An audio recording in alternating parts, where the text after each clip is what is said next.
پیارے نبی صلی اللہ تعالی علیہ وآلہ وسلم نے فرمایا، جو بھی اہم کام بسم اللہ الرحمن الرحیم کے ساتھ شروع نہیں کیا جاتا وہ ادھورا رہ جاتا ہے۔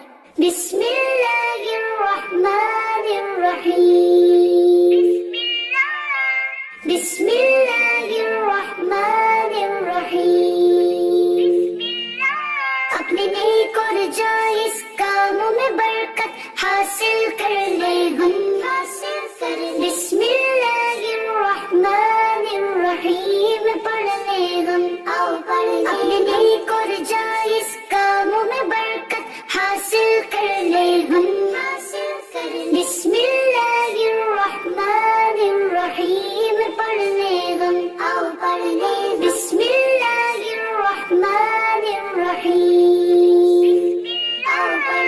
بسم اللہ الرحمن الرحیم۔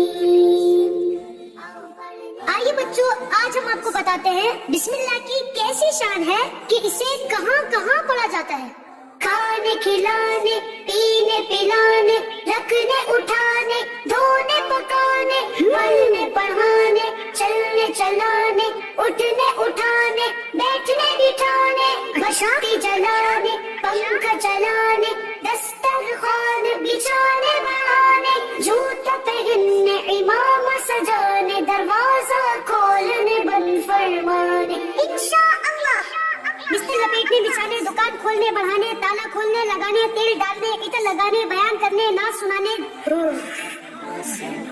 ہر جائز کام کے شروع میں جہاں شریعت نہ روکے بسم اللہ الرحمن الرحیم کی عادت بنا کر اس کی برکتیں لوٹیے۔ برکت حاصل کر آؤ پڑھنے بسم اللہ الرحمن الرحیم۔